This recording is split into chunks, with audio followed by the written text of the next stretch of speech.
Hello Internet and welcome to a brand new episode of Artoves Dev Chunks.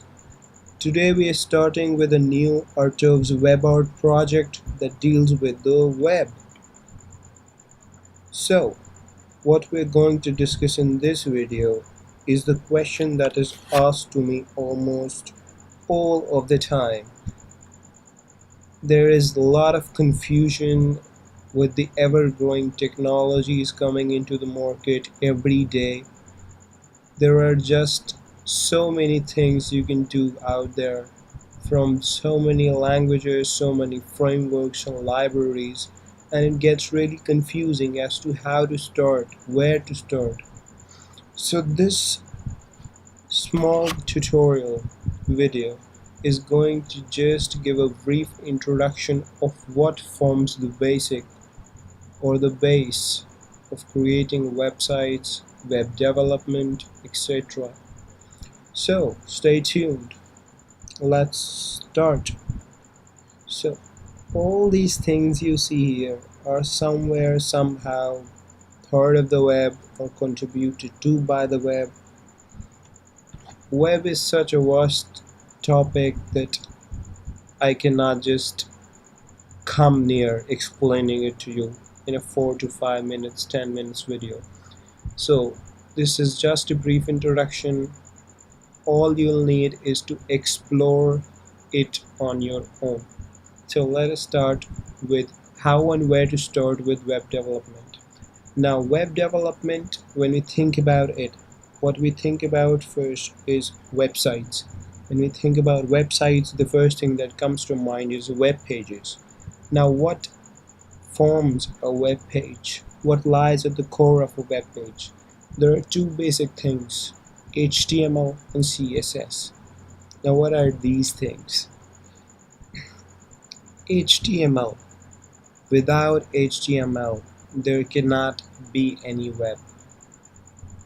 Web cannot exist without HTML. Let me repeat it. Web cannot exist without HTML. Yes. HTML tags need to be there on a web page to be displayed in a browser. So what does HTML stand for? HTML stands for Hypertext Markup Language. Hypertext Markup Language. What this does is it uses tags, markups to define the content of a web page. This is the static presentation layer of your website or your web page. Whatever content you see on a web page when you open a website on your browser, all of that is done using HTML. You see a heading, that is HTML. You see a title, that is HTML. You see a photo, that is HTML. You see a paragraph, you see anything and everything that exists on a web page in the form of a content is done by using HTML, is presented by using HTML. And what's the need of CSS? Well, with the growing technologies and more of web pages and websites growing each and every day, so much of content, the community thought that it might be a good idea to separate the content and the styling of the content on the page, like what will be the font of the text, what will be the font family of the text, what will be the font size of the text, will it be bold, italic, what will be the color of the text, what will be the background of the image, will it have a border, what color will it have, what will be the border radius, will it be rounded, will it be square, where will it be placed, all that sort of things that concerns with styling of HTML elements.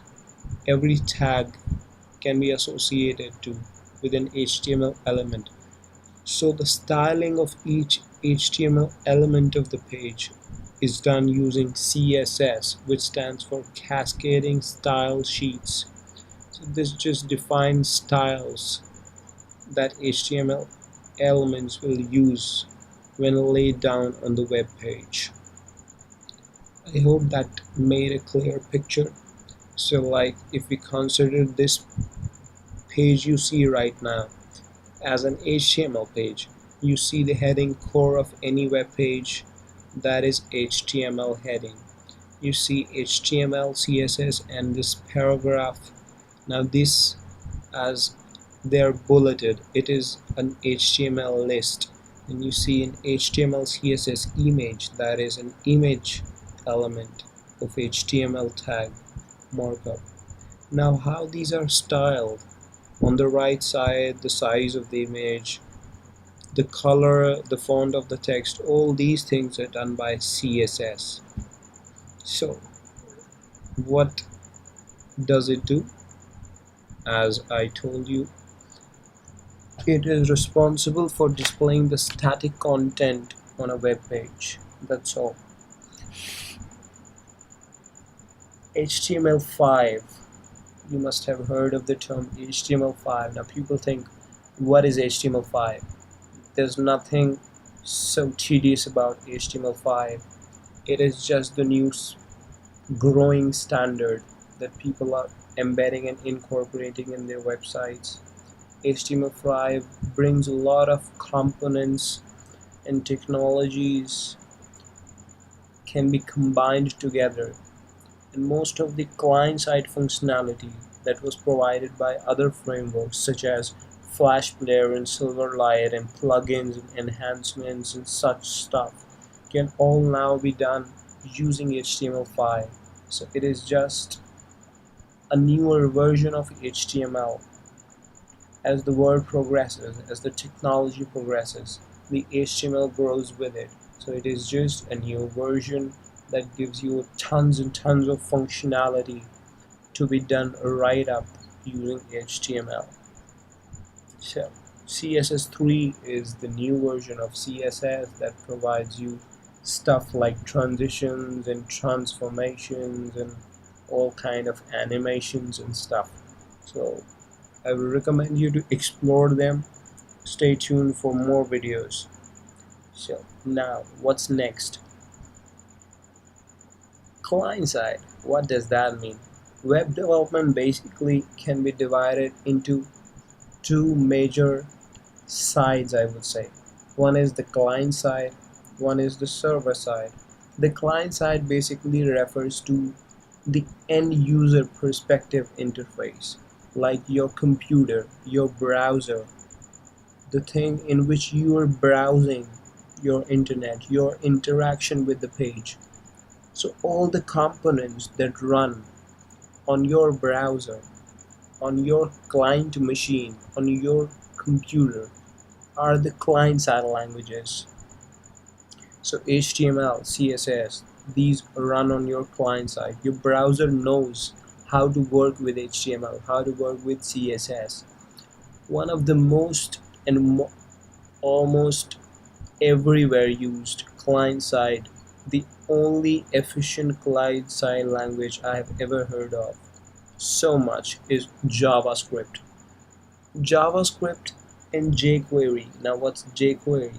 jQuery is basically just a very refined version of JavaScript, a framework, a library, if you get those terms. jQuery is just better written JavaScript for simplifying the tasks that would take you tons of lines to be done in simple and efficient and intuitive ways. So what this JavaScript and jQuery does, as I told you earlier, HTML and CSS just handles the static content on your web page.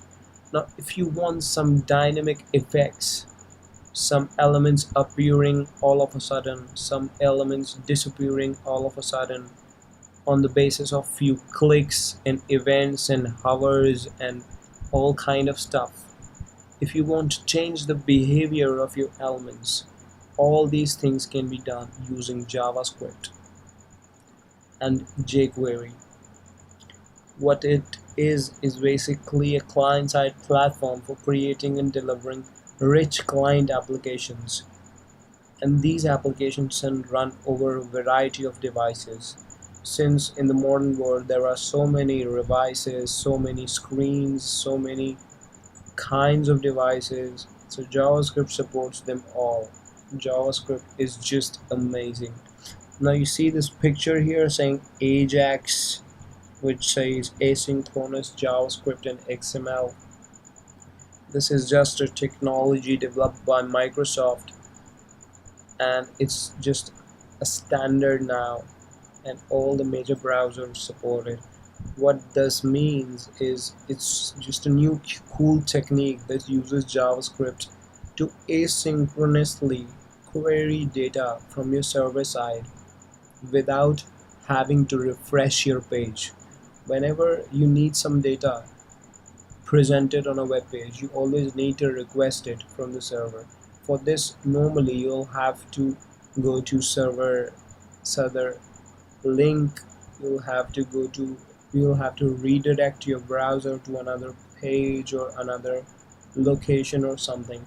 What Ajax allows you to do is asynchronously call that data and update your page using the power of JavaScript to dynamically create and destroy elements on your web page. The next is the use of plugins and enhancements. There are things like Flash and Microsoft Silverlight and all these kind of stuffs. In the older days when HTML5 was non-existent, people used plugins and enhancements to do awesome stuff with things like videos and canvas and all these kind of stuff.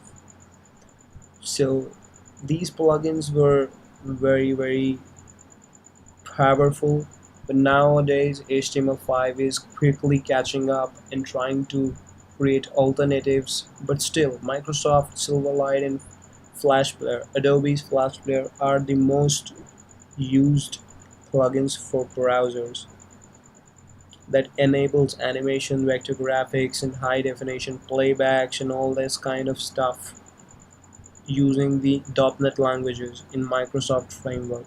And Adobe Flash Player is a browser plugin that is completely ready for internet applications that uses rich content. Then next we come to the server side. But before that, on the client side, in order to simplify all these JavaScript and HTML and CSS static elements, we use lots and lots of libraries and frameworks that people have built to simplify the process. So for data transfer, we have XML and JSON. Now what XML and JSON does, it's just simplifies the way of transferring chunks of data between different parts of your program, and traversing through that data is really easy. That is all what JSON does. JSON stands for JavaScript Object Notation. Then you have CSS. CSS, as I told you, cascading styling sheets, handles the styles of the web pages. Nowadays, we have been seeing the use of variables in CSS, which were not previously that popular. So we have compilers for CSS, pre-compiled CSS, we have less and Sass. These are the compilers for CSS that converts your programmatically written CSS into the native CSS or the vanilla CSS. So you'll get that stuff as you explore more of the web. Then we have the HTML and CSS frameworks. One of the most widely used frameworks is the Twitter Bootstrap. Twitter Bootstrap framework is just awesome for beginners, to not only beginners, I must say, professionals that just want to build their websites on the fly very easily using lots of classes and pre-built styles and classes that can define exact behavior of your elements. Where Bootstrap is just a collection of HTML and CSS written in a particular fashion. if used in the same fashion, can create majestic effects on your web page. We have boilerplate, it's just a collection of few files according to the best practices and standards of HTML5 that gives you a skeleton to start for your application. Then you have the JavaScript frameworks. Now, JavaScript is such an language, I must say. There is a lot and tons of stuff you can do with JavaScript. There are endless number of frameworks, endless number of libraries that are written with JavaScript, written for JavaScript. Few of the most popular ones are jQuery, Prototype, Dojo, Yahoo's Yahoo UI. So all these kind of libraries can simplify your JavaScript, simplify, extend your functionalities that you can achieve. So I would just recommend you to choose a taste, preference, whatever you want. Go through all these frameworks if you like. Try and test them and choose your preference. I particularly prefer jQuery because it is cross-platform, it is simple, it's intuitive, it has a great community support, and I just love jQuery. So apart from that, as I told you, Ajax is a great tool. Now, some people might be asking what is the use of Ajax. Like, I think everybody, if you might be on Facebook, so it's stuff like when you like post something or comment something, you see without refreshing the page that suddenly appears on your page. Now that kind of stuff can be achieved using Ajax. Otherwise, you'll just have to click on a button and refresh your page and do some stuff and load everything again. That will consume data and all that kind of stuff. But with Ajax, you can simply manipulate the elements on your page, existing web page, and just do stuff like commenting and all kind of stuff. My God, I don't have words to explain how much of stuff you can do with all these things. Then you have few more libraries. As I told you, there are tons of libraries for JavaScript. Few of the most popular frameworks in JavaScript libraries are AngularJS. AngularJS is awesome. It's one of the recent frameworks that people use for single page applications using routes and directories and controllers and MVC framework and all these kind of stuff that you will get to know as and when you grow along the path of web development. So what AngularJS allows you, there's Backbone.js, there's Spine.js, Knockout.js, Ember.js, Normalize.js. There are endless possibilities with what you can do. Then there is Node.js. Node.js is another great environment that allows you to run JavaScript out of your browser. Now JavaScript is a language that only a browser understands. But as you know, the community is developing and developing each and every second, and I am completely overwhelmed with all the things that the community does with code. So Node.js is an option for you if you want to run JavaScript out of your browser on the server side. Sorry. So after all the discussion, I hope you have a basic idea of what the client side offers you. Now let's jump right into the server side. Now, server scripting, you have the server. Then you have a lots of options. You have ASP, you have CF, you have JSPs, Java servlets, you have PHP, you have Perl, you have Ruby, then you have Python, you have Node.js, you have much more options. I just can't tell you all about them. So what are these? Why do we need this server scripting when we already have HTML, CSS? Now, I already told you that what HTML, CSS, and all these JavaScript libraries does mostly is display the static content, create some effects, make beautify things.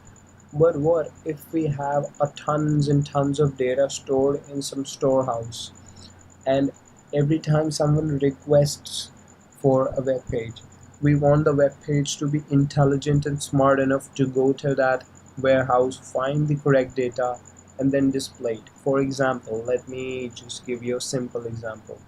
You want all the names of the employees that visited your company today. Now, this data might change, but the timing of the entrance of the employees, the time of their leaving, everything might change for each and every day. So they are record. There is a record that is present in a recorded dataset database. So if your web page wants to access that data and update itself, be smart enough to do that automatically all the time, you need some programming logic that runs on your server that deals with all these programming, because as I told you, HTML, CSS, JavaScript probably can do lots of stuff, but not basically used for this. So you need some programming language, some application programming server that can do all these kind of stuff, like connecting to a database, retrieving all the information, managing your scripts, checking for authentication of a user, whether the data on the server on the other side matches your computer, and all these kind of stuff. You need server scripting languages. So you have all these options and many more. Now, we'll say with so many options, everything has its advantages, everything has its disadvantages. It's just a personal preference. If you're using a language, you are aware of some language, I would definitely recommend you to learn the web with that same language as you're comfortable with that. So there's ASPs from Microsoft, you need ISS servers and Visual Studio and .NET frameworks to program in ASP. Then you have Adobe's Cold Fusion for the same. If you're familiar with Java, you can use JSPs to generate your web pages and do the programming.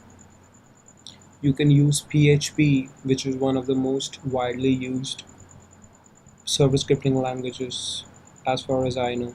And then you can use Perl. Perl is a great language. You can use Ruby. Ruby is a very English-like language and it offers some great features. One of the most widely used frameworks on the web is Ruby on Rails, which is designed with Ruby, developed in Ruby. Then you have Python. Python is like the awesomest language you can use. Then you have Node.js that offers or allows you to use JavaScript on the server side, on the server end. You have lots and tons of stuff that you can do. Now, since I talked about databases, it's time to know about some. So there are tons of databases options that you can use according to your preference, according to the server side you choose. There is MySQL. MySQL is one of the most widely used databases across the globe. It is free. It has tons of features. You have Oracle database, Oracle DB. That is also a great database. You have Microsoft SQL Server for most of the ASP websites. You have MongoDB, which is generally used with AngularJS and all these kind of stuff these days. It's also developed by Microsoft. You have PostgreSQL. This is also a cool database, awesome database. There are tons of more databases. I just can't start to name all of them right now. So this is again what database does is it just creates heaps and tons and records of memory for you to be able to capture the data, and after that send it back to your browser. And the server scripting languages do the programming programmatic algorithms for you to calculate which data needs to be passed. It is just a warehouse of data, all the data that is needed, and then you programmatically find out the useful data, the content that is most required by you, and then it is displayed back to the web page. Now, people might be thinking, what is web development? It is such a wide topic. So there are lots and lots of stuff that you can do in web development. It can be divided into very, very small parts. Few of them are listed here. You have the graphical user interfaces, the GUIs of your application, how the application is going to look, how the people are going to interact with the application, where will the button be placed, what will the button be doing, and all this kind of stuff. This comes in designing of the web, the graphic user interfaces. Then you have the animations and videos and audios that are played on the web. It is just great content that just makes your experience feel much more better. You have web content management. What will be the content on the web pages? Where will it come from? Where will it go? All these kind of stuff comes into content management. You have web applications these days. With the advent of so many mobile devices and all these kind of stuff, you have mobile development, web applications. You have the security analysis of your websites, because people are growing much more in the field of computer education, and so are hackers. So you can be hacked and robbed and steal and all this stuff. So you need security on your website security analysis. You have database integration. You have some application, you need databases to be managed, because just take my words, your databases can go really, really long and large. So you have the web server stress testing. Is your web server able to take the load that you are giving it? How much stress is it taking? All the physics, if you want to. Like a human being, you can take stress. Even your server can take stress, dummy. So project management, all this kind of stuff is in double quotes like IRA professional stuff. So if you're willing to go into that, just you can be a project manager, for God's sake. Then you have code optimization for the web, graphic designing for the web, all this kind of stuff. You can do anything and everything in web if you want to be a web developer, of course. Otherwise, just go to hell. Literally, go to hell. Oh, I don't mind. If you don't want to be a web developer, that's fine. There's no problem with it. Now, what are the resources and dependencies in a nutshell that you'll use to develop a project on the web? Well, first of all, as I told you, you'll be needing HTML, CSS. Without that, your browser is not going to display anything. Then you have the client-side programming, like using JavaScript, any framework like jQuery or something to manage the behavior of your elements. Then what you need is the server-side scripting language. That is not completely necessary, only if you are making a good, valid, useful, efficient, blah blah blah website that does something meaningful for the business owners, or in the real world. You need to have server-side scripting to do programmatic algorithms for calculating stuff. So you can just make a simple website with HTML, CSS without even using JavaScript, but that will just be a pleasing torch to your face, to your eyes. You have an eye candy, you want to build it, just do it with HTML, CSS. But if you need something meaningful, use server-side scripting, use PHP, use ASP, use JSP, use whatever you want. After all of this is done, actually, in the middle of all of this is done, you need your content and you need your graphics and animations and all kind of stuff. So all these things collaborating together will make you billionaire if you have the potential as on the web. If you don't think you can do this, please research about a man named Mark Zuckerberg, and so many more names. So we are getting off the topic. What I'm saying is, all these things, if done in proper proportion, can give you a good web project. You can be a web developer. Hooray! So, that's all what you need to do now. How to go about it? Well, first of all, just simply go through what is HTML and CSS. I cannot put more emphasis on this. HTML and CSS is the most essential thing without which nothing will be displayed on your browser. Just go to any website, see how the things look over there, and try to build it using HTML and CSS. And then I'd prefer you go for JavaScript, manage the behavior of the elements, create some cool animations, make few things appear, disappear. Then you can even improve your JavaScript by using few frameworks and libraries that people of the community, great coders, much better than you, me, everyone have written with great perfection. You can use them to simplify your workflow with JavaScript.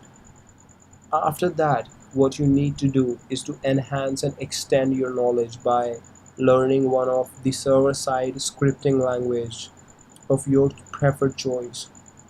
Learn to interact with the database and do stuff like fetching data, updating data, etc., and all this kind of stuff. After that, you are proficient with doing all these things. I'm not going to tell you what to do, just build a project and tell me what you're going to do. Okay, so that's all from my part right now. If you have any questions, please do comment, share this video, subscribe right now, and thank you so much.